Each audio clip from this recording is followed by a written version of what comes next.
চলি অহা সৎভক্তিৰ এনে এক ধাৰাবাহিকতা ঋষি মুনি ত্ৰিদেৱেও যাৰ সম্ভেদ নাপালে ভক্তিটো সকলোৱেই কৰে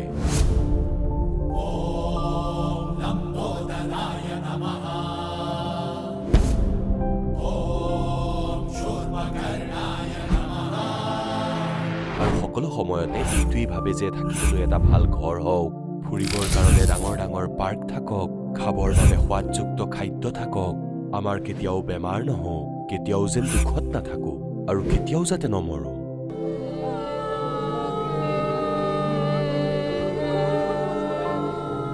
সকলো সময়তে যেন ফূৰ্তিত থাকো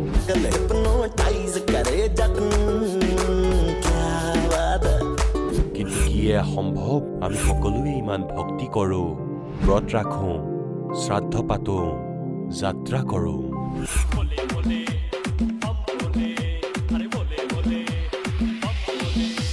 মন্দিৰলৈ গৈ মূৰ্তি পূজা কৰো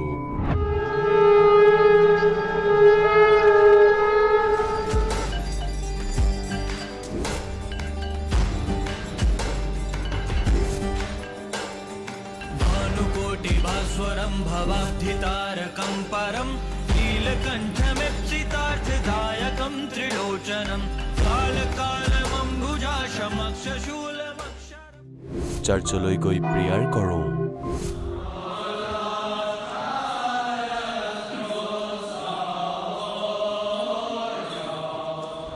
মছজিদলৈ গৈ নামাজ আদা কৰো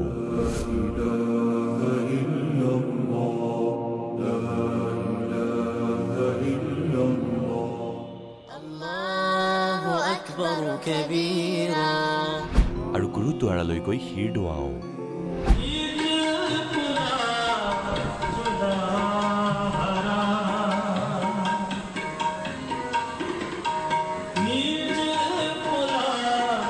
তথাপিও দুখত কিয় আছো কিন্তু আপোনালোকে জানেনে সেয়া কি ভক্তি যি ভক্তিয়ে মীৰাক বিহৰ পৰা বচাইছিলে ধ্ৰুৱ আৰু প্ৰহ্লাদৰ ৰক্ষা কৰিছিলে অন্ধক দৃষ্টি আৰু কলাক শ্ৰৱণ শক্তি দিছিলে গৰীক প্ৰাণ দিলে দুখীসকলক সুখী জীৱন দিলে মৃতজনক জীৱন দান দিলে আৰু দুৰাৰোগ্য বেমাৰ দূৰ কৰিলে পৰিস্থিতি ভয়ানক পৰিস্থিতি তাৰমানে অকল এটা পৰিস্থিতিয়ে নহয় একদম মানে এইটো সুইচাইড টেন্ডেন্সিৰ নিচিনা পৰ্যায়ত মই আছিলোঁ মোৰ হাজবেণ্ডৰ বহুত ডাঙৰ হাৰ্ট এটেক হৈছিল তেওঁ একেবাৰে মৃত্যুৰ মুখৰ পৰা ঘূৰি আহিছে বুলি ক'ব লাগিব আগত যিটো ভয় আছিলে মই আগতে ঘৰৰ পৰা ওলাব নোৱাৰিছিলোঁ যে মই ক'ৰবাত কি যদি মৰি যাম নেকি বা খুব দুৰ্বল হৈ যাওঁ কিন্তু এতিয়া পৰমাত্মাৰ দীক্ষা লোৱাৰ পাছত প্ৰকৃত ভগৱান পোৱাৰ পাছত এতিয়া এনেকুৱা এটা মানে শৰীৰৰ বল পাইছোঁ যে বিন্দাছ ঘূৰি ফুৰিছোঁ কিন্তু কোনো ধৰণৰ অসুবিধা হোৱা নাই আজিলৈকে ঔষধ নোখোৱাকৈ সন্ত ৰামপালজী মহাৰাজৰ চৰণ অহাৰ পিছত মই একদম মেডিচিন খোৱা বন্ধ কৰিলোঁ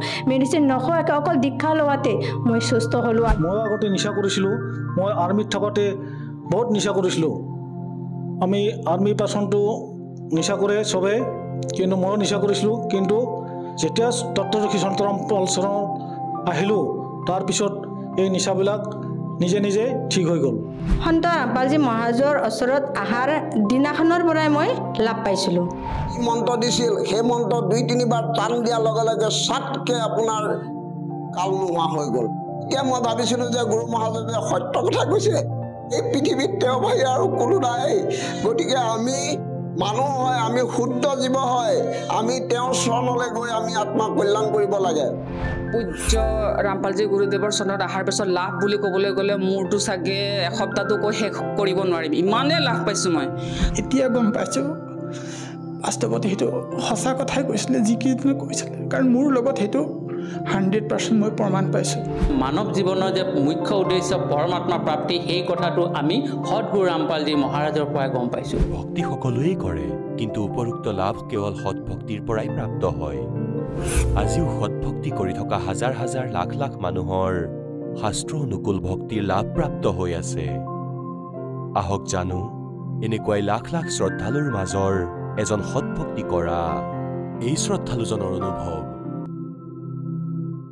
নমস্কাৰ ছাৰ নমস্কাৰ ছাৰ পোনপ্ৰথমে ছাৰ আপোনাৰ শুভ নামটো জনাওকচোন মোৰ নাম প্ৰণৱশীল হয় আপুনি কোন ঠাইৰ পৰা আহিছে মই আহিছোঁ অসমৰ ছাগলীয়াৰ পৰা আমাৰ গাঁৱটো হয় সন্ত ৰামপাল গুৰু মহাৰাজৰ পৰা আপুনি নাম দীক্ষা কেতিয়া লৈছিল মই 2019-ৰ লাষ্টৰ পৰা নাম লৈছোঁ।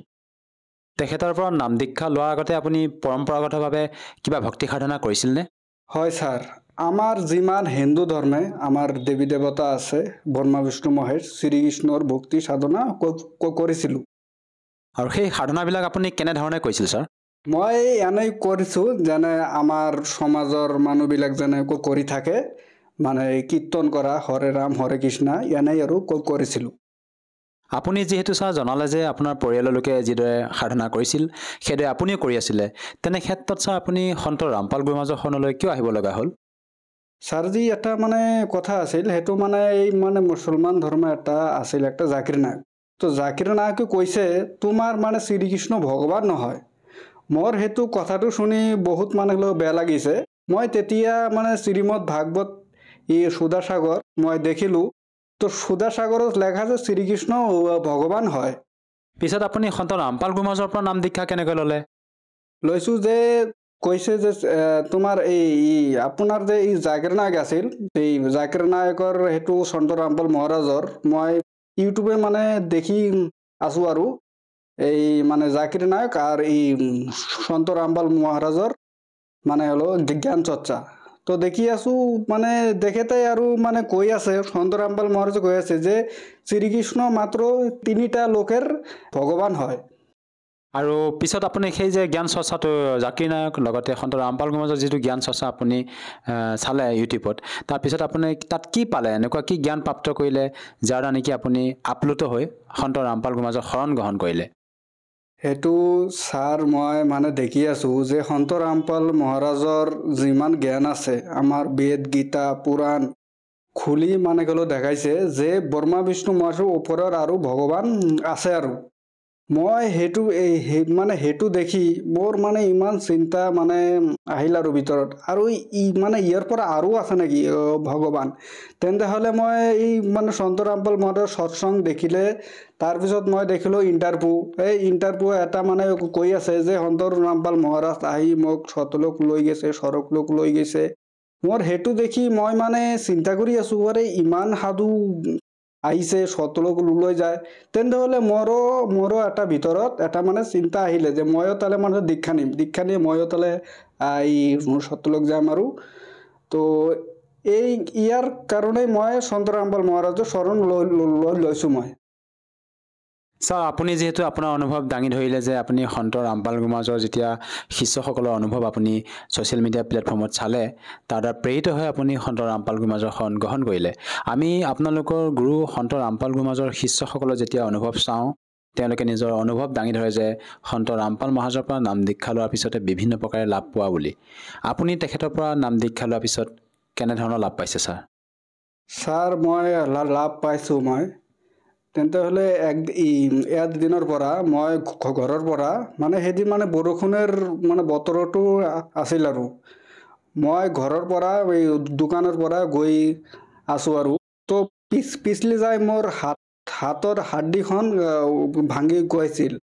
তো তাৰপিছত মই মানে ভাঙি যোৱাৰ পিছত মই গ'লোঁ গুৱাহাটীত। ডক্টৰে কৈছে আপোনাক অপাৰেশ্যন কৰিব লাগে। মই কৈছোঁ অপাৰেশ্যন কৰিলে বোলে কিমান টকা লাগিব? মানে গুৱাহাটীৰ পৰা কৈছোঁ 70,000 টকা লাগিব। মই কৈছোঁ মই গৰীব মানুহ হয়, মোৰ কাকততো টকাই নাই। তাৰপিছত মই সন্ত ৰামপাল মহাৰাজৰ ইফালে মই ফোন কৰি মই হ'লে প্ৰাৰ্থনা কৰিছোঁ, হে মালিক মোৰ হাতটো ভাঙি গৈছে, আপুনি দয়া কৰক। তো পৰমাত্মাৰ আদেশ আহিলে সন্ত ৰামপাল মহাৰাজৰ যে কবিৰ পৰমাত্মা দয়া কৰেগা। তো ছাৰজি আপুনি বিশ্বাস হ'ব না নহ'ব, 1 মাহৰ ভিতৰত মোৰ হাতটো একেবাৰে মানে হ'লেও ঠিক মানে হৈ গ'ল। ছাৰ, এইটো আচৰিত কথা। আপুনি যি পিছলি পৰিছিল যেতিয়া আপোনাৰ হাতখন ভাঙি গৈছিল, ডক্টৰে কৈছিল যে এইটো অপাৰেশ্যন কৰিব লাগিব, কিন্তু এইটো কেনেকৈ সম্ভৱ ছাৰ? আপুনি এজন সন্তৰ পৰা নাম দীক্ষা লৈ যে আপোনাৰ পৰি পেলাই যেতিয়া হাতখন ভাঙি যোৱাৰ পিছতো মানে সম্পূৰ্ণকৈ সুস্থ হৈ উঠিল তেখেতক প্ৰাৰ্থনা কৰাৰ পিছতে, এইটো ছাৰ কেনেকৈ সম্ভৱ? সেইটো হয়, ভগৱান কৈছে, বেদত কৈছে যে যদি সাধকেৰ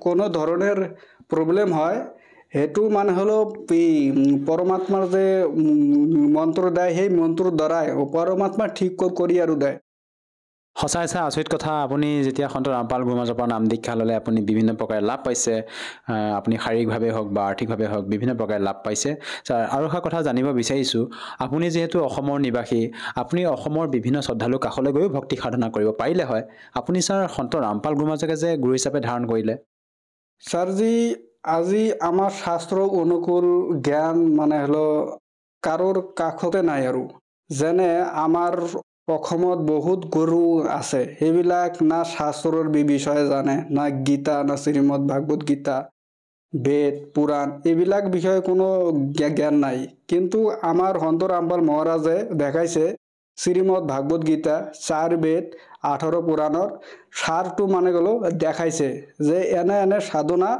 কৰিলে মোক্ষ হ'ব আৰু সনাতন ধাম প্ৰাপ্তি হ'ব আৰু তাৰ পিছত যে আমাৰ যিমান সমাজৰ মানে হলো গুৰু আছে আমাৰ অসমত গুৰু কোনেবাই কৈ থাকে তুমি কৃষ্ণৰ নাম জপ কৰা কোনেবা কৈ থাকে তুমি শিৱৰ ভক্তি কৰা তো আমাৰ মানে আমাৰ যিবিলাক এই আমাৰ ধৰ্মগুৰু আছে এইবিলাকৰ কোনো মানে হলো জ্ঞান নাই এইবিলাক জ্ঞান মানে হলো এই নিৰাধাৰ আৰু জ্ঞান আৰু হয় এইটো ছাৰ এইটো আমি কেনেকৈ মানি ল'ম যিহেতু আমি পূৰ্বৰ পৰা হৰে ৰাম হৰে কৃষ্ণ ওম নম ভাগৱতে বাসুদেৱাই নমঃ বা ওম নম শিৱায় এনেধৰণৰ মন্ত্ৰ আমি জাপ কৰি আহিছোঁ তেনে ক্ষেত্ৰত ছাৰ আমি কেনেকৈ মানি ল'ম যে আমাক যিসকল ধৰ্মগুৰুৱে আমাক ভক্তিবিধি প্ৰদান কৰিছে সেয়া ভুল বুলি আমি কেনেকৈ মানি ল'ম ছাৰ সেইটোতো ছাৰজি প্ৰথমে আমাৰ শাস্ত্ৰ দেখিব লাগে যে আমাৰ মানে হলো পূৰ্বপুৰুষ আছে আমাৰ মানে হলো পূৰ্বপুৰুষে কি কৈছে আমাৰ পূৰ্বপুৰুষ না কোনো মানে গীতাৰ বিষয়ে জানে না কোনো মানে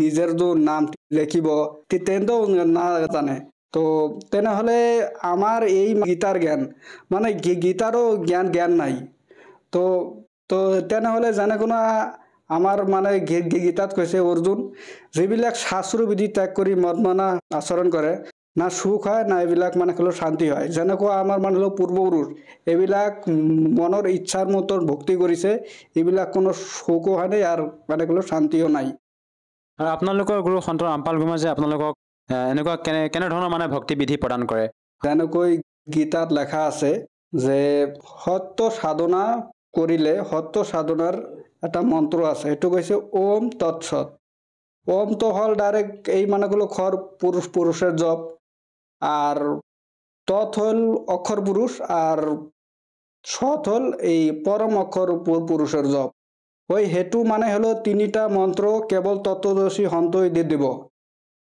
আৰু আমি শুনিছোঁ যে সন্ত ৰামপাল গুৰুমাজে মানে দেৱী দেৱতাসকলৰ ভক্তি কৰিবলৈ মানা কৰে আমি যিহেতু পূৰ্বৰ পৰা ব্ৰহ্মা বিষ্ণু মহেশকে আদি কৰি বিভিন্ন দেৱী দেৱতাক ভক্তি কৰি আহিছোঁ কিন্তু আপোনালোকৰ গুৰু সন্ত ৰামপাল গুৰুমাজে দেৱী দেৱতাসকলৰ ভক্তি কৰিবলৈ মানা কৰে বুলি শুনিছোঁ কিয় মানা কৰে আচলত নহয় ছাৰ সেইটোতো একেবাৰে মিছা কথা যিবিলাক আমাৰ মানে গুৰুৰ মানে জ্ঞান গংগা আছে জীৱনৰ হুকুম পথ আছে এইবিলাক যদি কোনো মানে কোনোবাই জগতৰ মানুহ যদি মানে হলো পঢ়ি থাকে তেন্তে এইবিলাক মানে হলো জ্ঞান হ'ব যেনে মানে ব্ৰহ্মা বিষ্ণু মহেশ তাৰপিছত দুৰ্গা তাৰপিছত গণেশ এইবিলাক মানে হলো মূল মানে হলো মন্ত্ৰ আছে যেনেকৈ আমাৰ সন্ত ৰামপাল মহাৰাজে কৈছে যেনে মানে হলো ভোজ থাকে তো ভোজেৰ এটা মানে হলো নাম আছে যদি মানে সাৰা দিনেৰ পৰা যদি কৈ থাকে ভোজ তেনেহলে ভোজ তো না শুনিব তো ভোজের এটা মানে মন্ত্র আছে এইবিলাকে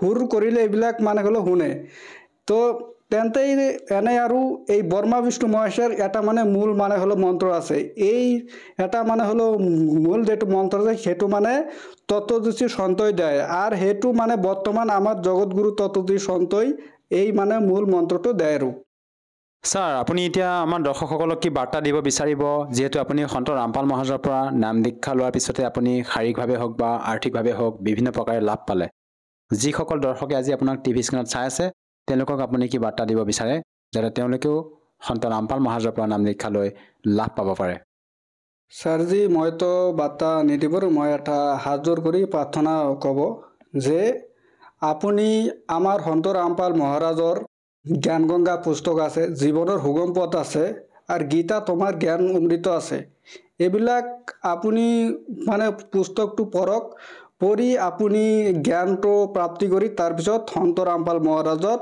কাকতে আহি আপুনি দীক্ষা লওক আৰু আপোনাৰ জীৱন সফল কৰক। আৰু যদিহে কোনো লোকে তেখেতৰ পৰা নাম দীক্ষা ল'ব বিচাৰে কেনেকৈ ল'ব পাৰিব ছাৰ? ছাৰ যেনেকুৱা আমাৰ সন্ত ৰামপাল মহাৰাজৰ ইউটিউবৰ পৰা সৎসং আহে, এই সৎসঙৰ মানে নিচে একটা মানে হলো পিলাফিজ আছে, সেইটো একটা মানে ফোন নম্বৰ আহে, সেইটো আপোনাৰ ফোন নম্বৰৰ পৰা ফোন কৰি আপুনি আমাৰ এই জিলাত এই সন্ত ৰামপাল মহাৰাজৰ চেণ্টাৰ আছে, আপুনি আহি নাম দীক্ষা ল'ব পাৰে। আৰু নাম দীক্ষা লওঁতে কিবা টকা পইচা দিব লগা হয়নে তাত? নহয় ছাৰ, একেবাৰেই ফ্ৰী। আমাৰ মানে সন্ত ৰামপাল মহাৰাজৰ এইফালে মানে নাম দীক্ষা ল'লে এটা টকাও আৰু নাই। ধন্যবাদ থাকিল ছাৰ। নমস্কাৰ। এতিয়া জগতগুৰু তত্ত্বদৰ্শী সন্ত ৰামপাল গুৰু মহাৰাজৰ সৎসংগৰ মাধ্যমেৰে সেই অদ্বিতীয় আধ্যাত্মিক জ্ঞানৰ বিষয়ে জানি লওঁ, যাৰ মাধ্যমেৰে আপোনালোকেও প্ৰাপ্ত কৰিব পাৰিব এনেকুৱা আধ্যাত্মিক, মানসিক আৰু ভৌতিক সুখ যি এতিয়ালৈকে কেৱল আপোনালোকে মীৰাবাই, ধ্ৰুৱ, প্ৰহ্লাদ আদি কেইজনমান ভক্তৰ জীৱন কথাতহে শুনিছে। এতিয়া শুনক তত্ত্বদৰ্শী সন্তৰ সৈতে শাস্ত্ৰ অনুকূল ভক্তি সৎসংগ, এনেকুৱা অদ্বিতীয় আধ্যাত্মিক জ্ঞান যাৰ প্ৰমাণ আছে সকলো ধৰ্মৰ সকলো পবিত্ৰ শাস্ত্ৰত। এতিয়া পুণ্যাত্মাসকল, পৰমেশ্বৰে ক'লে যোৱা পুত্ৰী তোমাৰ দেউতাৰ লগত। ছোৱালীজনীয়ে ক'লে নহয়, এওঁ দেউতা নহয়, শত্ৰু, সমাজৰ শত্ৰু। এওঁ মানৱ সমাজৰ শত্ৰু। এওঁৰ আৰু মোৰ সম্পৰ্ক 12 বছৰৰ আয়ুসলৈকেহে আছিলে। আগলৈ মোৰ জীৱন শেষ নাছিলে আৰু মোৰ পশুজনীলৈ যোৱাৰ ব্যৱস্থা হৈ আছিলে।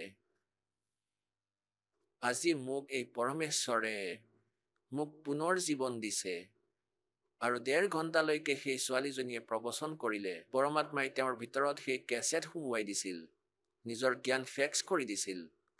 সেই ছোৱালীজনীয়ে 1.5 ঘণ্টালৈকে প্ৰবচন কৰিলে যে শুনক, এয়া স্বয়ং আল্লাহ আহিছে।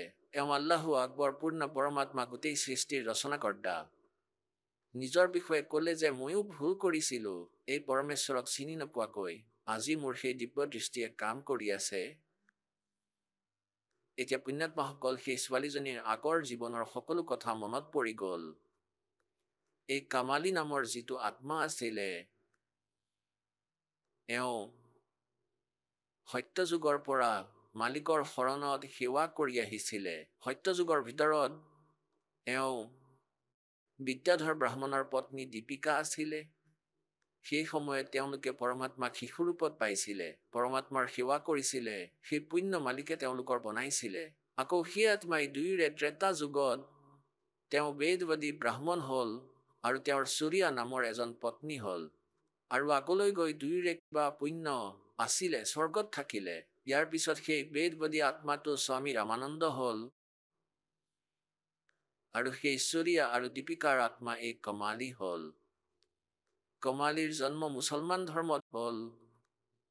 এতিয়া মুছলমান ধৰ্মত এই জ্ঞান প্ৰৱেশ কৰোৱা কোনো বালকৰ কাম নহয়। তেওঁলোক ইমান ৰুগীয়া হৈ গৈছে, তেওঁলোকে সেই জ্ঞান আৰু এই নিৰাকাৰ ভগৱান, এই কালৰ অতিৰিক্ত কাকোৱেই নামানে। এতিয়া পৰমাত্মা তাত পালেগৈ। 10-12 বছৰীয়া ছোৱালী আছিলে, লগ কৰিলে আৰু তেওঁক এই জ্ঞান বুজালে। কাৰণ পৰমাত্মাৰ বিধান, जो जन मेरी शरण है ताका हूँ मैं दास, और गेल गेल लाग गया फिरूं जब लग धरती आकाश। এতিয়া সেই আধাৰতে পৰমাত্মা সেই কামালীক পাইছিলে। কামালীয়ে কৈ আছে, মই পৰমাত্মাক পাইছিলোঁ যেতিয়া মই 12 বছৰৰ আয়ুসৰ আছিলোঁ। মোৰ নাম ৰাবিয়া আছিলে আৰু মই পৰমাত্মাৰ জ্ঞানেৰে প্ৰভাৱিত হৈ, কাৰণ আগৰ সংস্কাৰেও কিছু কাম কৰে, মই নামো লৈ লৈছিলোঁ। 4 বছৰ ভক্তিও কৰিছিলোঁ। বিয়া হ'বৰ কাৰণেও মই মানা কৰি দিছিলোঁ। এতিয়া কি কাহিনী আছিল পুণ্যাত্মাসকল? এই ৰাবিয়া 12 বছৰৰ আছিল, পৰমাত্মাক পালে। তেওঁ সকলোখিনি জ্ঞান বুজালে। আগৰ সংস্কাৰেৰে যিটো এনেকুৱা ধৰ্মটো তেওঁ পৰমাত্মাক স্বীকাৰ কৰিলে। 4 বছৰলৈকে সম্পূৰ্ণ সংঘৰ্ষ কৰিলে পৰমাত্মাৰ কাৰণে নিজৰ মাক দেউতাকৰ লগত, আৰু সৎ সাধনা কৰি থাকিলে। আৰু বিয়া হ'বলৈও মানা কৰি দিলে যে মই আজীৱন ব্ৰহ্মচাৰী হৈ থাকিম। কিন্তু মাক দেউতাকে জেদ কৰি আছিলে, ৰুটি খোৱা এৰি দিলে, খোৱা বোৱা এৰি দিলে। এতিয়া আমি ক'ত মুখ দেখুৱাম, ছোৱালীক ঘৰত কেনেকৈ ৰাখিম? মাক দেউতাকৰ এই দুখ চাই তাই স্বীকৃতি দি দিলে যে মই বিয়া কৰিম, কিন্তু মনে মনে এইটোও ভাবিলে যে মই স্বামীৰ লগত আলোচনা কৰিম। বিবাহৰ সময়ত মুছলমান ধৰ্মত এনেকুৱা এটা প্ৰক্ৰিয়া হয়, তাত নিকাহ কবুল কৰিব লাগে। সন্মুখত দুয়োজনকে বহাই সুধি লোৱা হয় যে পুত্ৰী, তুমি এই বিয়া কৰাত মান্তি হৈছানে? তেওঁ যদি স্বীকৃতি দি দিয়ে তেনেহ'লে বিয়া হ'ব, নহ'লে নহয়। তাত তেওঁ স্বীকৃতি দি দিলে আৰু বিয়া হৈ গ'ল। এজন বহুত ভাল আত্মা ডাঙৰ অফিচাৰৰ লগত তেওঁৰ এই যি বিয়া হ'ল, সম্পৰ্ক হ'ল। এতিয়া সেই ছোৱালীজনীয়ে নিজৰ স্বামীৰ ওচৰলৈ গৈ ক'লে যে মই আপোনাক দুটামান কথা ক'ব বিচাৰোঁ। তেওঁ ক'লে, কোৱা। তেওঁ গোটেই কাহিনী কৈ দিলে যে মই বিয়াটো হ'লোঁ, কিন্তু মই সন্তান উৎপত্তি নকৰোঁ। মই বিয়া হ'ব বিচৰা নাছিলোঁ। মোৰ মাতা পিতাই সমাজক বহুত চাই আছিলে, লোক লাজত বহুত বেছি দুখিত হৈছিলে। এতিয়া তেওঁ ক'লে যে তুমি তেনেহ'লে নিকাহ কবুল কিয় কৰিছিলা? সন্তান উৎপত্তি নকৰা, মোৰ সৈতে মিলন নকৰা, তেনেহ'লে নিকাহ কবুল কিয় কৰিছিলা? যে মোৰ বাধ্যতা আছিলে। মোৰ দেউতা লোক লাজৰ কাৰণে বহুত দুখী হৈ গৈছিলে। এতিয়া আপুনি চাই লওক, যদি আপুনি মোৰ এই চৰ্ত স্বীকাৰ নকৰে তেনেহ'লে মই আত্মহত্যা কৰিম। মই আপোনাক টাচ কৰিব নোৱাৰোঁ, মই গৃহস্থী কৰিব নোৱাৰোঁ। এতিয়া সেইজন বহুত দয়ালু মানুহ আছিলে, সৎ মানুহ আছিলে।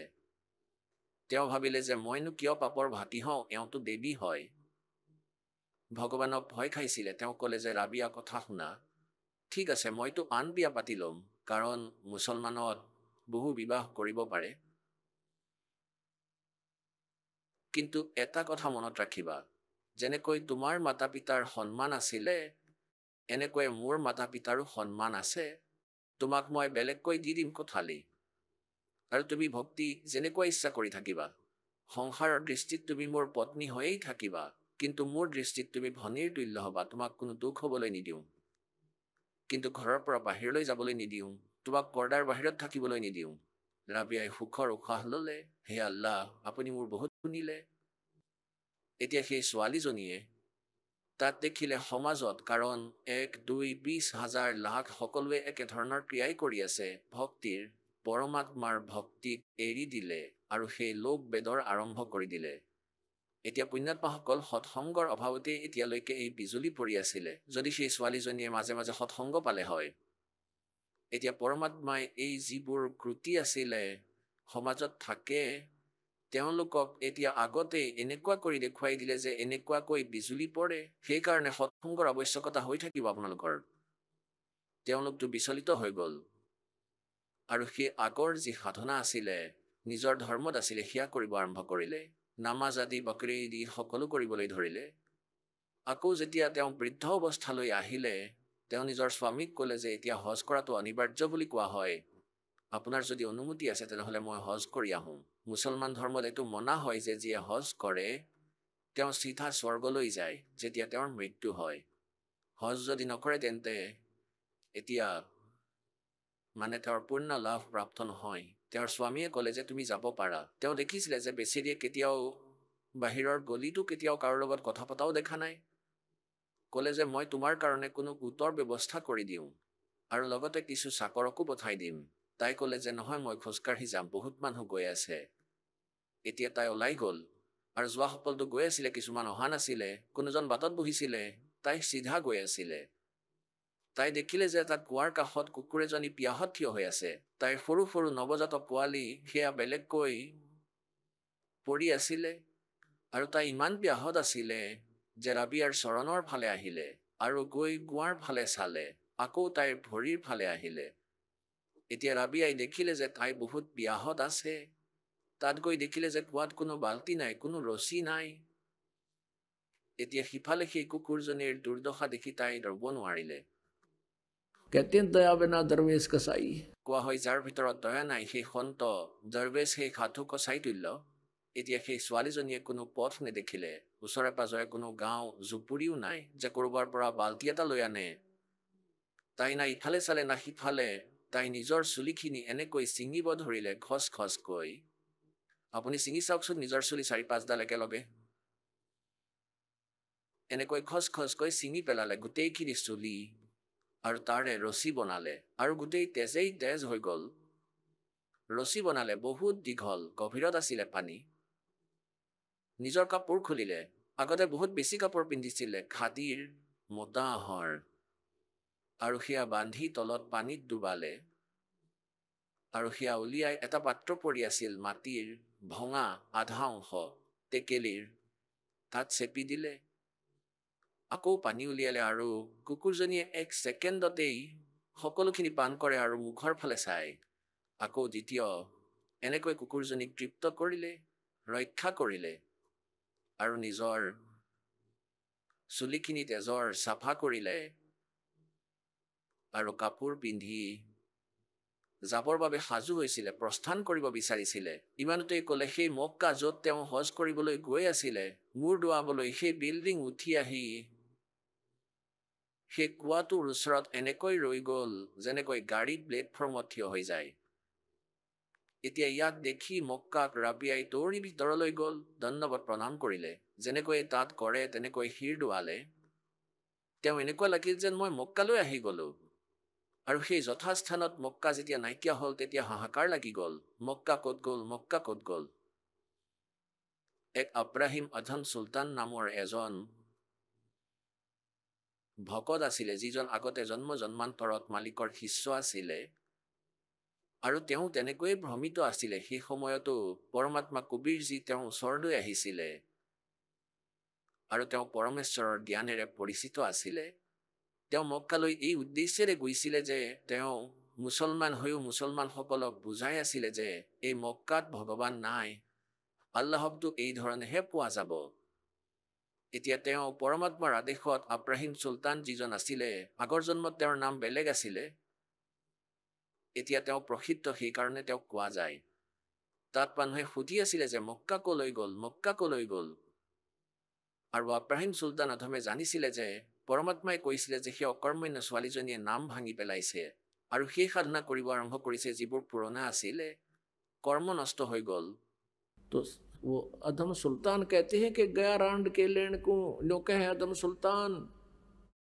सुल्तान अधम मक्के गया और मक्का नहीं मकान কোৱা হয় মক্কা মানে মুক্তিৰ স্থল আধম চুলতানে কৈছিলে যে এয়া মক্কা নহয় এয়াতো ঘৰহে এটা কোঠালি और गया रांड के लेन को नो कहे अधम सुल्तान আৰু মানুহে সুধি আছে কাক আনিবলৈ গৈছে এজনী অকৰ্মণ্যক আনিবলৈ গৈছে অৰ্থাৎ কোৱাৰ ভাৱ এইটো আছিলে যে আৰু সেই অকৰ্মণ্যজনীয়ে কি কৰি পেলালে ভগৱানৰ ভক্তি এৰি দিলে আৰু সেই ভক্তিৰ কাৰণেই যি আগতে পুণ্য কৰি ৰাখিছিলে সেই পৰমাত্মাৰ সেই লীলাৰে ইমান সিদ্ধি আৰু শান্তি পাই আছে আৰু পৰমাত্মা ইমান দয়ালু হয় যে তেওঁ সেই ছোৱালীজনীৰ কাৰণে তালৈকে পঠাই দিলে মক্কা পূৰ্ণ পৰমাত্মা কবীৰদেৱে আৰু ভগৱানে নিজৰ ভক্তক দুখী দেখিব নোৱাৰে হ'ব পাৰে এতিয়া তাই বিভ্ৰান্ত হৈছে যেনেকৈ কৈৰা চৰাই মহাভাৰতত প্ৰমাণ আছে আৰু সেই কৈৰা চৰাই কাৰোৰে উপাসনাই কৰা নাছিলে সেই সময়ত তেওঁ যেতিয়া আদিম উৎপন্ন কৰি দিলে মহাভাৰতত কুৰুক্ষেত্ৰৰ স্থানত সিফালৰ পৰা সেনা আহি থিয় হৈ গ'ল আৰু যুদ্ধৰ প্ৰস্তুতি আৰম্ভ হ'ল তেতিয়া তাই দেখিলে যে ভুল হৈ গ'ল ইয়াততো পোৱালি মৰিব তোমাৰ দিন কেইটা বেয়া হ'ব শেষ হৈ যাব তেতিয়া তাই অন্তঃকৰণৰ পৰা কান্দি ভগৱানক তেওঁ প্ৰাৰ্থনা কৰিছিলে মোৰ দিন কেইটাৰ ৰক্ষা কৰক প্ৰভু কোৱা হয় সেই সময়তে ওপৰৰ পৰা ইন্দ্ৰৰ হাতীৰ ইমান ডাঙৰ ঘণ্টা যি ৮৮,০০০ মোনৰ বুলি কোৱা হয় ওপৰৰ পৰা আহি সেই ডিমৰ ওপৰত পৰি গ'ল মহাভাৰত হৈ গ'ল অগ্নিবাণ এৰা হ'ল সকলো কাটি মাৰি মৰি গ'ল ডিম কেইটাৰ কিন্তু একো নহ'ল এতিয়া তাইতো একো ভক্তিয়ে কৰা নাছিলে তথাপি মালিকে সেই পূৰ্বজন্মৰ সংস্কাৰেৰে সেই কবীৰ ভগৱানে তেওঁ ৰক্ষা কৰিলে এতিয়া এই স্থিতিয়ে ৰাবিয়াৰো আছিলে যে কালেতো বিচাৰে যে এওঁ নাস্তিক হৈ যাওক আৰু ভগৱানে বিচাৰে যে এওঁৰ হৃদয়ত মালিকৰ প্ৰতি ভাৱনা থাকে এতিয়া কলিযুগৰ এই সময় আহিব এই সময় হয় এতিয়া সকলোকে পাৰ কৰাৰ ইমানলৈকে এই ভক্তি পৰমাত্মাত আস্থা বনাই ৰাখিব লাগিছিলে আমাৰ হৃদয়ত আৰু এই উদ্দেশ্যেৰে পৰমাত্মাই সেই মক্কা উঠাই ছোৱালীজনীৰ কাৰণে পঠিয়াই দিলে আৰু তাত আব্ৰাহিম চুলতানে এইটোকে লৈ লাগি আছে এনেকুৱা ড্ৰামা দেখুৱাবলৈ লৈছে যাতে সকলোৱে বাহ কৰে আৰু নিজেই বহুত ফুলি যায় এতিয়া নিজৰ কৰ্ম অনিষ্ট কৰিব আৰু সেইটোৱে হ'ল যেতিয়া মক্কা পুনৰ আহিলে তেতিয়া দেখিলে এজনী ভনীক লৈ আহি আছে তাইৰ নাম ৰাবিয়া আছিলে গোটেই মুছলমান ধৰ্মত সেই সময়ত ৰাবিয়াৰ মহিমা এনেকুৱা হৈ গ'ল যে ভক্তি যদি কৰা ৰাবিয়াৰ দৰে কৰা ভক্তি ৰাবিয়াৰ দৰে কৰা ভক্ত যদি হোৱা এনেকুৱা হোৱা ভগতনী যদি হোৱা তেনেকুৱা হোৱা এতিয়া পুণ্যাত্মাসকল আগলৈ কি হ'ল তাইৰ লগত আগলৈ গৈ তাই এজনী বনচুৰী নামৰ এজনী ছোৱালী হ'ল আৰু তাই ইমান ভক্ত আছিলে তথাপিও মালিকৰ আস্থা তাইৰ হৃদয়ত আছিলে যেতিয়া তাই বৃদ্ধ অৱস্থালৈ আহিলে তাই ভাবিলে এনেকুৱা কোৱা হয় যে যাৰ মক্কাত মৃত্যু প্ৰাপ্ত হয় ভগৱান প্ৰাপ্ত হয় চিধা স্বৰ্গলৈ যায় একেবাৰতেই যায় তাই ভাবিলে ইয়াতকৈ আৰু ভাল সুযোগ কি আছে মক্কাত নিজৰ মূৰ কাটিলে আৰু দি দিলে মৃত্যুক প্ৰাপ্ত কৰিলে এতিয়া সকলো ঠাইতে এনেকুৱা হৈ গ'ল যে বনচুৰী স্বৰ্গলৈ গ'ল বনচুৰী চিধা স্বৰ্গলৈ গ'ল এতিয়া স্বৰ্গলৈ কলৈ যাবলৈ আছিলে পিছৰ জন্ম তাইৰ আকৌ ছোৱালীৰ হ'ল আৰু তাই বেশ্যা হ'ল এটা জীৱন বেশ্যাৰ ব্যতীত কৰিলে আৰু আকৌ সেই পৰমাত্মাৰ 4 বছৰ ভক্তি সাধনা কৰিলে আৰু এই সৎ সাধনাৰ ফলত তাই মনুষ্য জীৱন আকৌ পালে আৰু হৈ জীৱন আকৌ পাই গ'ল এতিয়া তাইৰ মনুষ্য জীৱন কেৱল 12 বছৰৰ আয়ুসৰহে আছিলে আৰু পুনৰ তাইৰ বহু যুগলৈকে মনুষ্য জীৱন নাছিলে আৰু তাই শেখ তকীৰ ঘৰত ছোৱালীৰ ৰূপত জন্ম পালে সেই ছোৱালীৰ আৰু পুণ্যাত্মাসকল সেই দয়ালুৱে এই আত্মাক প্ৰথমতে কৰ্ম বনাই লৈছিলে সত্য যুগত তেওঁৰ ঘৰলৈ আহিছিলে আৰু তেওঁ ঋষি হৈ আছিলে মালিকৰ একো কথাই নুশুনিলে নিজৰ কৰ্ম অনিষ্ট কৰিলে সকলো ভুল সাধনা কৰি আছিলে পুনৰ ত্ৰেতাটো আকৌ পৰমাত্মা সেই ৰূপতেই আহিছিলে তেওঁৰ দ্বাৰা আকৌ কৰ্ম বনালে মালিকৰ সেৱা কৰিলে সৰু ৰূপ শিশু ৰূপ ধাৰণ কৰিলে আৰু আকৌ সেই ৰামানন্দ হৈ গ'ল আৰু এজনী সেই কামালি গতা খাই থাকিলে এতিয়া দুয়োকে আকৌ চম্ভালিলে মালিকে এতিয়া পৰমাত্মাই ক'লে যে তোমালোকে নাজানা তোমালোকৰ কাৰণে মই কিমান দুখী তোমালোকেতো এই কালৰ ভান পান কৰি বহুত আনন্দিত হৈ ঘূৰি আছা कबीर ये माया अटपटी सब गटा नड़ी और किस किस न समझाऊं या कुआ बांग पड़ी अब परमात्मा कहते मैं रोत हूं सृष्टि को सृष्टि रोए मोहे और गरीबदास इस वियोग को समझ नहीं सकता कोई এতিয়া পুণ্যাত্মাসকল এই পৰম পিতাই ইমান দুখ কিয় উঠাইছিলে আপোনালোকে ইমান ভান পান কৰিছে আপোনালোকক গলেও একো প্ৰভাৱ নপৰিব ইমান বেছি আসক্ত হৈ আছে আপোনালোক পুত্ৰ পুত্ৰী ঘৰ গাড়ী আৰু এই ফেক্টৰীহে দেখা পোৱা আৰু পৰমাত্মাই আমাক কৈছে যে তোমালোকে প্ৰতিদিনেই চাই আছা আৰবপতি হেলিকপ্টাৰত যাওঁতেই মৰি থাকিলে কোম্পানীও এনেকৈয়ে থাকি গ'ল আৰু ঘৰ পুত্ৰ পুত্ৰী সেয়াও তেনেকৈয়ে থাকি গ'ল আৰু সি গাধ হৈ গ'ল আৰু তথাপিও চকু নুখুলে কাৰণ আগতেতো আমি ৰাস্তাটো নাজানিছিলোঁ তেতিয়াতো আমাৰ ব্যৱস্থা আছিলে এতিয়া পৰমাত্মাই ক্লিয়াৰ কৰি দিছে স্পষ্ট কৰি দিছে এতিয়া পৰমেশ্বৰে কয় এতিয়াও যদি তুমি এই মাৰ্গত নোযোৱা তেনেহ'লে বোপাই মোৰ একো দোষ নাই এতিয়া পুণ্যাত্মাসকল আকৌ এই প্ৰকাৰে চতুৰ্থ যুগতো এই সুযোগটো পাব যি আজি পাইছে এই জ্ঞান এই ভগৱান কেতিয়াও সপোনতো শুনা নাছিলে আৰু আজি সাৰ্বজনিক হৈ আছে পৰমাত্মা আপোনালোকৰ কাৰণে এতিয়াও কালৰ দূতে কালৰ প্ৰেৰণাৰে চেষ্টা কৰি আছিলে যে আমি ইয়াক হেঁচি ৰাখোঁ এই জ্ঞান ওপৰলৈ নাহে যেন কাৰণ দোকান বন্ধ হৈ যাব কিন্তু এতিয়া পৰমাত্মাৰ আদেশ আছে এতিয়া ইয়াক কোনোবাই যদি ৰখাৰ চেষ্টা কৰে কোনোৱে বাধা প্ৰদান কৰে এই মাৰ্গত কোনোৱে বাধা প্ৰদান কৰি থিয় হ'ব তেতিয়া এনেকুৱা হ'ব অন্ধ গাধই যেন ৰেলৰ চিৰিত থিয় হৈ আছে এটা অন্ধ গাধ ৰেলৰ চিৰিত থিয় হৈ আছে সিফালৰ পৰা ট্ৰেইন আহিবৰ হ'ল আৰু সি দূৰৰ পৰা গট গট গট গট এনেকৈ আৱাজ শুনিলে সি ভাবিলে যে তাক কোনোবাই ডিষ্টাৰ্ব কৰিব বিচাৰিছে অন্ধৰ অন্তঃকৰণৰ বহুত ভাল অনুভৱ হয় সি দেখিলে যে এইফালৰ পৰা কিবা গৰ্বৰ হৈ আহিছে সিফালে পিছৰ দুইটা ভৰি কৰি ল'লে আৰু এনেকৈ ভাবিলে যে আহিবলৈ দিয়া ওচৰলৈ 2 লাত মাৰিম ভৰিৰে ক'লে যে আহি গ'ল মোক ডিষ্টাৰ্ব কৰিবৰ কাৰণে। এতিয়া যেতিয়াই সেই ড্ৰেইন ওচৰলৈ আহিলে সেই অন্ধ গাধই 2টা ভৰিৰে লাত মাৰিলে আৰু সি চিটিকি গ'ল, 3টা টুকুৰা হৈ গ'ল। এতিয়া যি সেই অন্ধ গাধ আছিলে কোন হিৰণ্যকশিপু আছিলে, অন্ধ গাধ কোন আছিলে কংস আছিলে, অন্ধ গাধ কোন আছিলে ৰাৱণ আছিলে। আৰু যিসকলে এতিয়া এই মাৰ্গত বাধা প্ৰদান কৰি আছে তেওঁলোকো অন্ধ গাধই। এতিয়াতো পৰমাত্মাৰ চিৰিত এই মালিকৰ মাৰ্গত আহি কোনোৱে অযথা কথা ক'ব তেন্তে দাতাই তেওঁক ক্ষমা নকৰিব। এতিয়া ইয়াক গোটেই বিশ্বত যাব। এতিয়া পুণ্যাত্মাসকল এই প্ৰকাৰৰ লীলাবোৰক চাই সকলোৱে ক'লে যে কামাল কৰি দিলে, চমৎকাৰ কৰি দিলে, ছোৱালীজনীৰ নাম কামালেই ৰাখি দিলে। পৰমেশ্বৰে ক'লে যোৱা পুত্ৰী নিজৰ পিতৃৰ সৈতে নাযাওঁ, এওঁ শত্ৰু হয় সমাজৰ।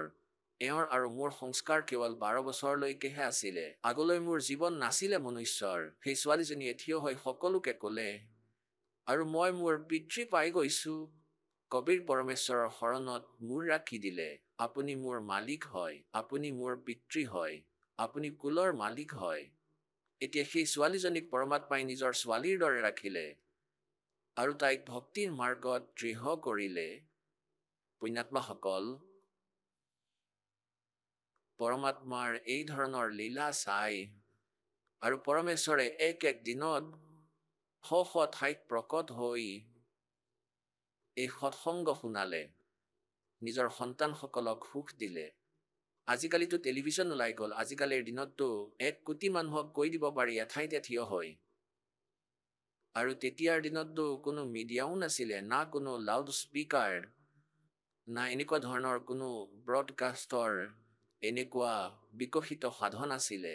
সেই সময়ত পৰমাত্মাৰ 64 লাখ শিষ্য হৈছিলে কবিৰ পৰমেশ্বৰৰ।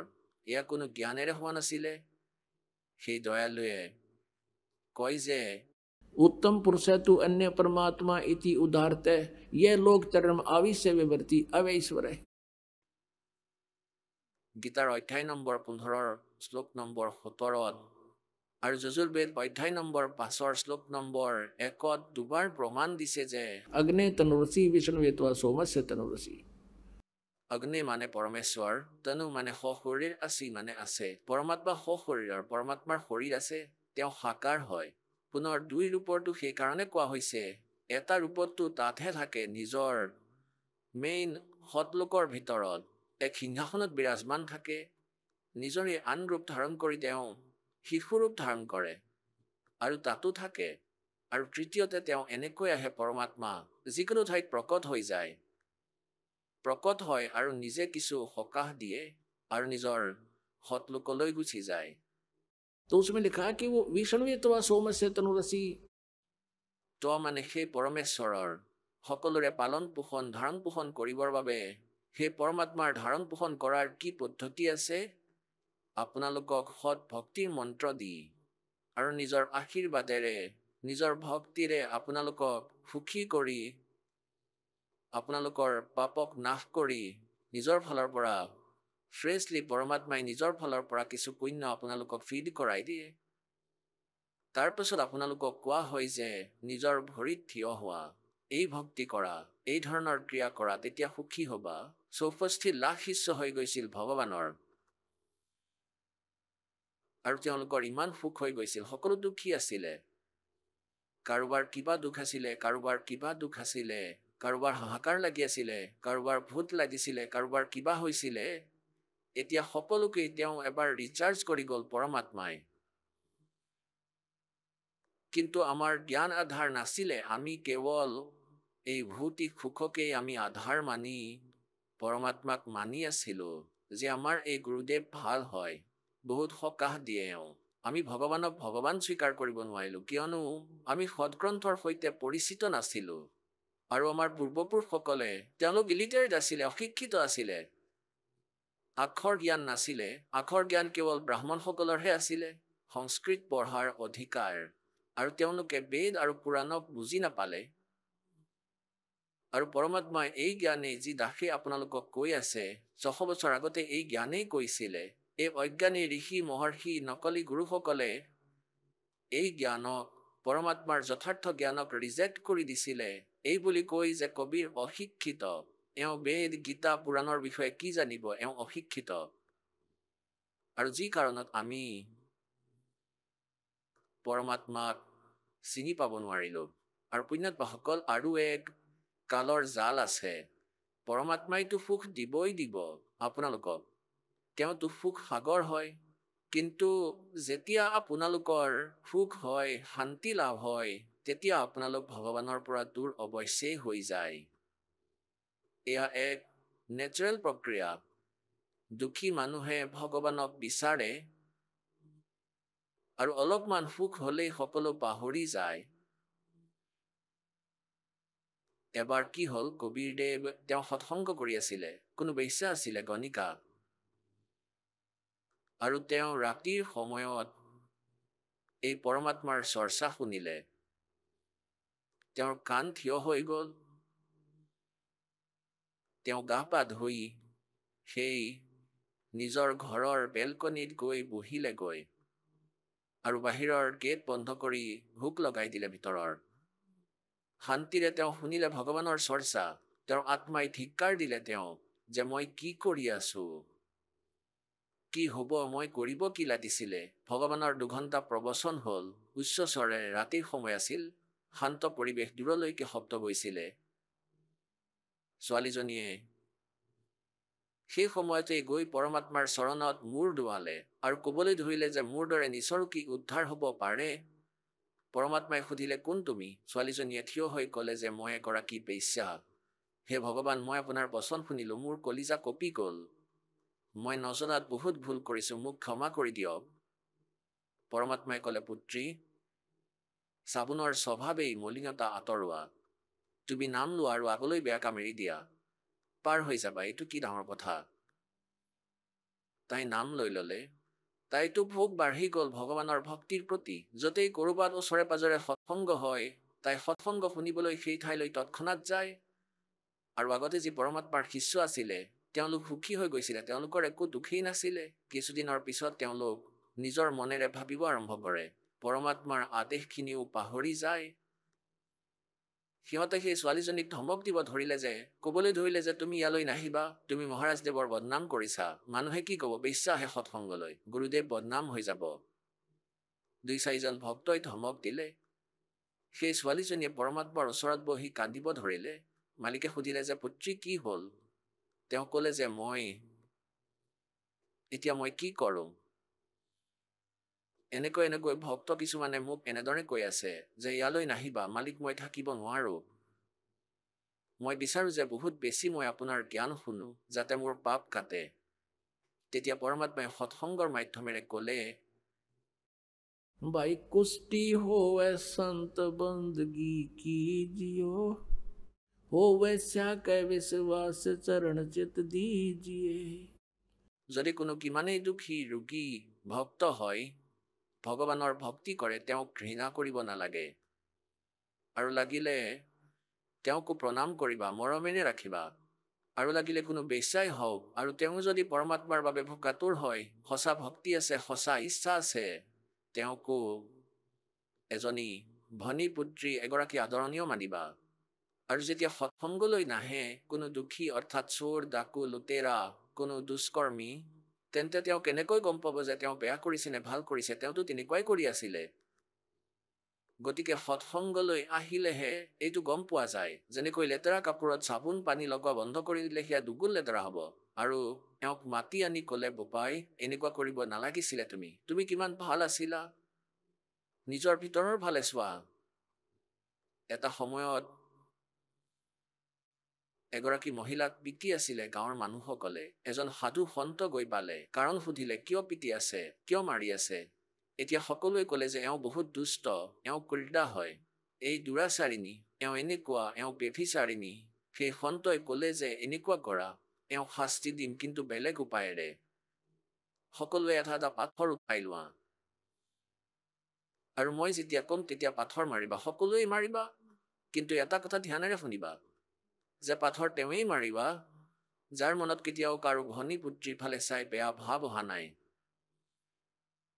আৰু যোনে এনেকুৱা কেতিয়াও পাপ কৰা নাই। সেই সন্তৰ বিষয়ে সকলোৱে জানিছিলে, ৱেল ন'ন আছিলে যে এওঁ যদি কিবা বচন কয় আপোনাক বহুত বেছি কষ্ট দিব পাৰিব, সিদ্ধি থকা সন্ত। এতিয়া সকলোৰে হাতৰ পৰা পাথৰ পৰি গ'ল, কোনেও পাথৰ মাৰিব নোৱাৰিলে। এতিয়া আমাৰ ভিতৰত এটা ক্ৰুটি আছে, আমি আনৰ দোষ দেখি তেওঁক বহুত ভাল বেয়া কৈ দিওঁ আৰু নিজৰ দোষখিনি লুকুৱাই ৰাখোঁ আৰু আমি নিজৰ সন্মান সমাজত বজাই ৰাখোঁ। তেন্তে পুণ্যাত্মাসকল, পৰমাত্মাই সকলো ফালেৰে জ্ঞান দি দিছে, কিন্তু সেই বুদ্ধিভ্ৰষ্টই নাই মনা, কিয়নো সুখ হৈ গৈছিলে আৰু সুখত এওঁ অযথা কথা ক'ব ধৰিলে। এতিয়া পৰমাত্মাই কি কৰিলে, ক'বলৈ ধৰিলে, পুত্ৰী মই তোমাৰ ঘৰলৈ আহিম।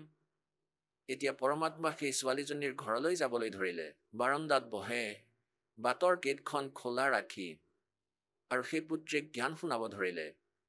আৰু তাৰ পাছত বহুত বেছি হৈ গ'ল এই কথা গোটেই সংগত, যে গুৰুদেৱটো বৃদ্ধ অৱস্থাত বেয়া হৈ গ'ল, তেওঁতো সকলো অনিষ্ট কৰি দিলে, নিজৰ নিজৰ বুদ্ধি প্ৰয়োগ কৰিব ধৰিলে। আৰু যিয়ে গুৰুদেৱৰ বিষয়ে এনেকৈ কয়, তেওঁতো আকৌ গুৰুদেৱৰ গুৰু হৈ গ'ল। এতিয়া আপোনালোকে শুনিলে জগতগুৰু তত্ত্বদৰ্শী সন্ত ৰামপাল গুৰু মহাৰাজৰ মংগল প্ৰবচন। আহক এতিয়া শুনো ভগতসকলৰ অনুভৱ, যিসকলে সন্ত ৰামপাল গুৰু মহাৰাজৰ প্ৰমাণিত জ্ঞানৰ পৰা প্ৰভাৱিত হৈ নাম দীক্ষা লৈ বহুতো লাভ প্ৰাপ্ত কৰিলে। নমস্কাৰ ছাৰ। সত সাহেব।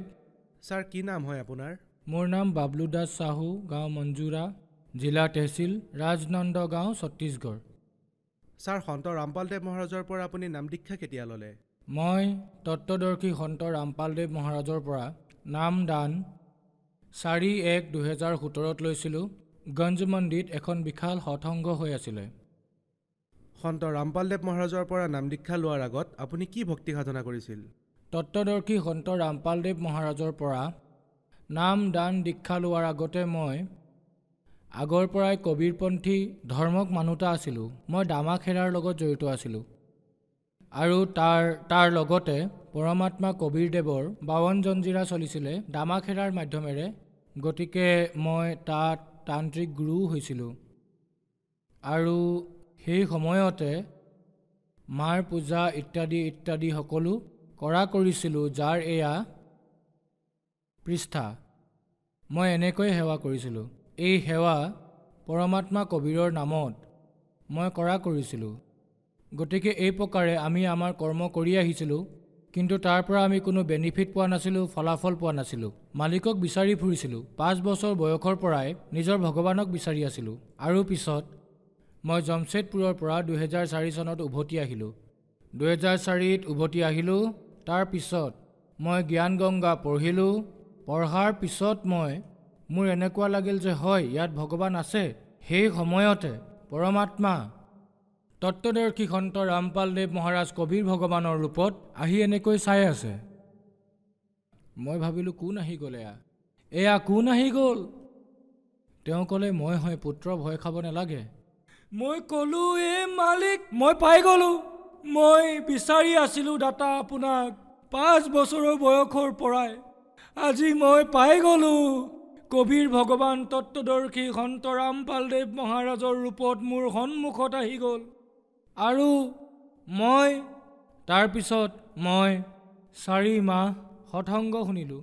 শুনাৰ পিছত মই নামদান লোৱাৰ বাবে 4/1/2017 মহা সৎসংগ হৈছিলে। তাত সৰ্বপ্ৰথমে মই নামদান লৈছিলোঁ।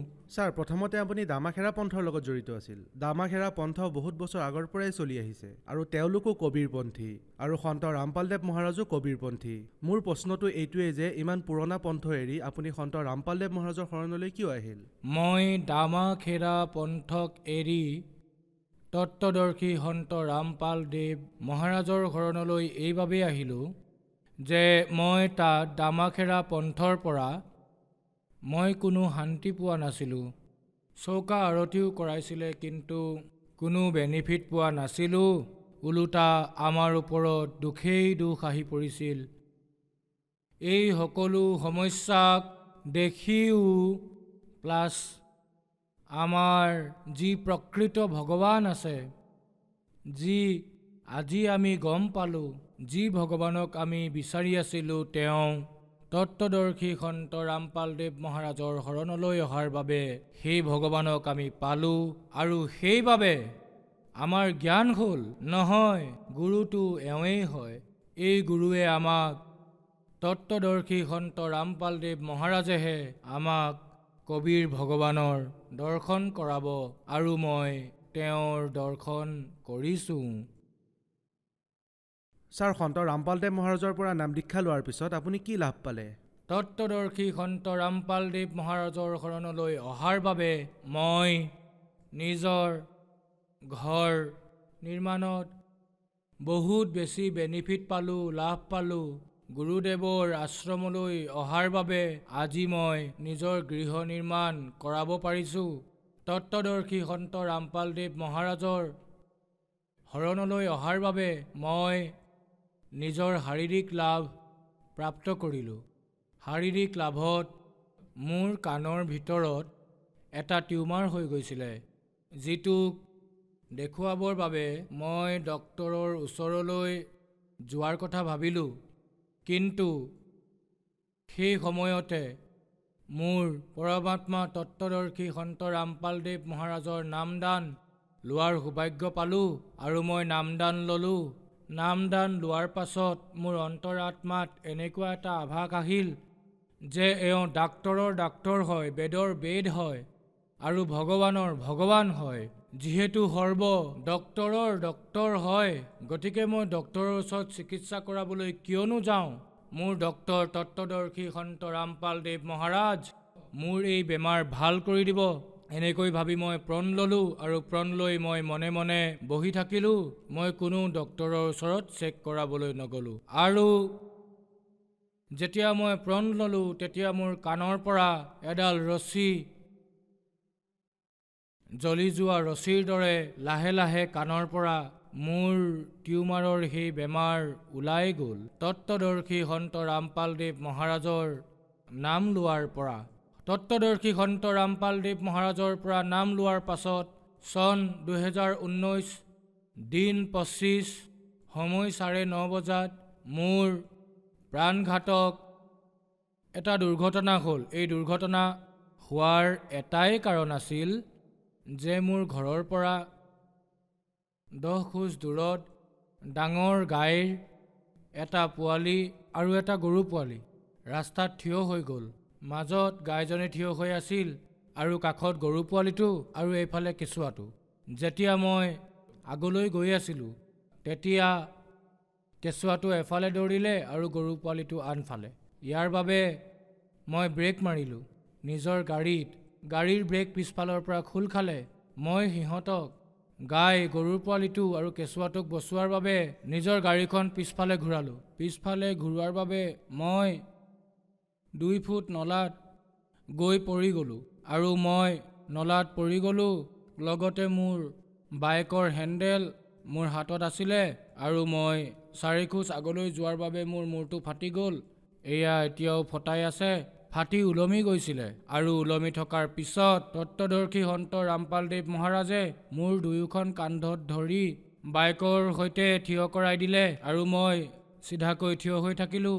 তেজ মোৰ ওলায়ে আছিলে, একেবাৰে তেজত ৰঙা হৈ গৈছিল। মোৰ শৰীৰৰ পৰা তেজ ওলাই আছিল। তাৰ পিছতো মই থিয় হৈ থাকিলোঁ, কিন্তু আন কোনেও মোক উঠোৱা নাছিলে।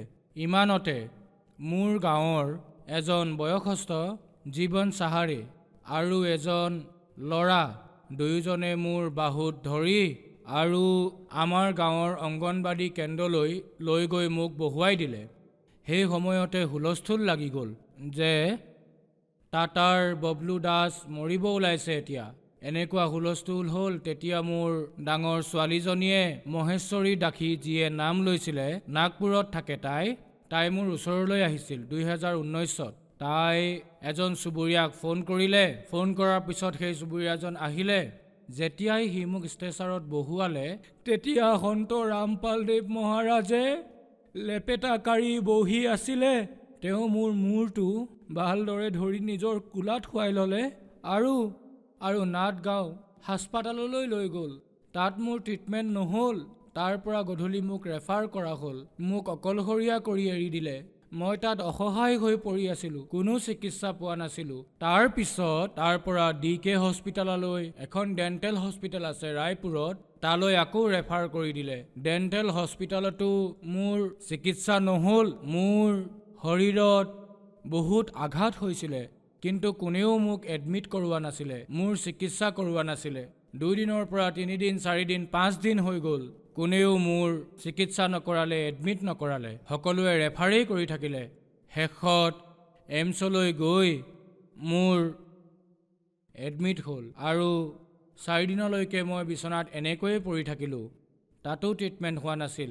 মোৰ পালছ নাই বুলি কৈছিল, মোৰ ট্ৰিটমেণ্ট হ'ব নোৱাৰে বুলি কৈছিল, মোৰ চাৰ্জাৰী হ'ব নোৱাৰে বুলি কৈছিল, মোৰ ব্লাড নাই বুলিও কৈছিল। এনেকুৱা কৰি কৰি কৰি কৰি 4 দিনলৈকে তাতেও এনেকৈয়ে থৈ দিছিলে। তাৰপিছত মোক 30 তাৰিখে মোৰ চাৰ্জাৰী কৰা হ'ল আৰু আজি মই তত্ত্বদৰ্শী সন্ত ৰামপালদেৱ মহাৰাজৰ কৃপাত মই আজি আপোনালোকৰ সন্মুখত কথা কৈ আছোঁ।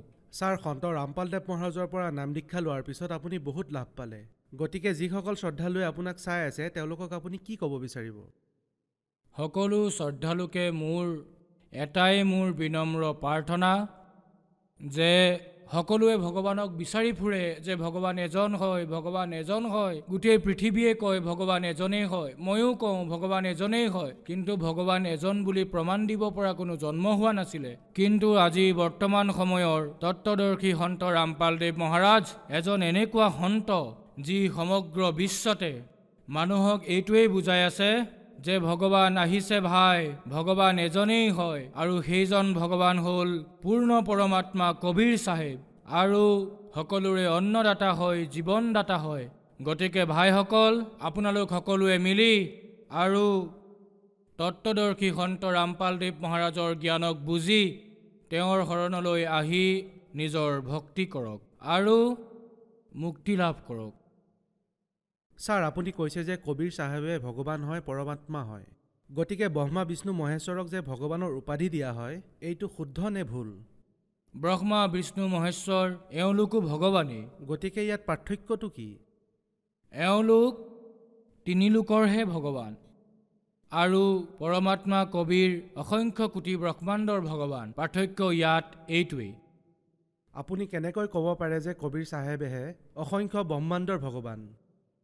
আজি মই তত্ত্বদৰ্শী সন্ত ৰামপালদেৱ মহাৰাজৰ মাৰ্গদৰ্শনত আগবাঢ়ি আৰু তেওঁৱে কোৱা বেদ আৰু শাস্ত্ৰৰ আধাৰত যিধৰণে সমুদ্ৰৰ পৰা সোণ উলিওৱা হয়, মণি উলিওৱা হয়, সেই প্ৰকাৰে 4 বেদ, 18 পুৰাণ, বাইবেল লগতে কোৰাণৰ ভিতৰৰ পৰা খুচৰি খুচৰি জ্ঞানবোৰ উলিয়াই আমাক জীৱাত্মাসকলৰ ওচৰলৈ পঠিয়াই আছে। গতিকে তেওঁৱেই পাৰফেক্ট আৰু শুদ্ধ জ্ঞানদাতা হয় আৰু ইয়াৰ পৰাই সিদ্ধ হয় যে তত্ত্বদৰ্শী সন্ত ৰামপালদেৱ মহাৰাজে যি কৈ আছে সেই কবিৰ ভগৱানেই এজন ভগৱান। সন্ত ৰামপালদেৱ মহাৰাজৰ পৰা নাম দীক্ষা কেনেকৈ ল'ব পাৰি? তত্ত্বদৰ্শী সন্ত ৰামপালদেৱ মহাৰাজৰ পৰা নাম দীক্ষা লোৱাৰ বাবে বহুতো চেনেলত যি নম্বৰ হালধীয়া শাৰীত আহে সেই নম্বৰত যোগাযোগ কৰিব পাৰে আৰু লগতে যিবোৰ নামদান কেন্দ্ৰ খোলা হৈছে লগতে মোবাইলতো যোগাযোগ কৰিব পাৰে, তাৰ পৰাও আপুনি নামদান ল'ব পাৰে। এই সুবিধা আমাৰ তত্ত্বদৰ্শী সন্ত ৰামপালদেৱ মহাৰাজৰ দ্বাৰা উপলব্ধ কৰোৱা হৈছে। ধন্যবাদ ছাৰ। সৎ চাহেব।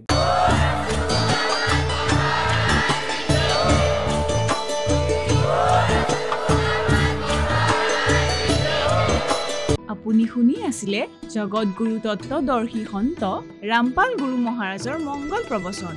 অধিক জানিবৰ বাবে ভিজিট কৰক www.jagatgururampalji.org। সন্ত ৰামপাল গুৰু মহাৰাজৰ শুভ আশীৰ্বাদত সমগ্ৰ বিশ্বতে 500তকৈ অধিক নাম দীক্ষা কেন্দ্ৰ আছে, য'ত সন্ত ৰামপাল গুৰু মহাৰাজৰ দ্বাৰা বিনামূলীয়াকৈ নাম দীক্ষা দি থকা হৈছে। আপোনাৰ ওচৰৰ নাম দীক্ষা কেন্দ্ৰৰ ঠিকনা জানিবলৈ সম্পৰ্ক কৰক 7082208528।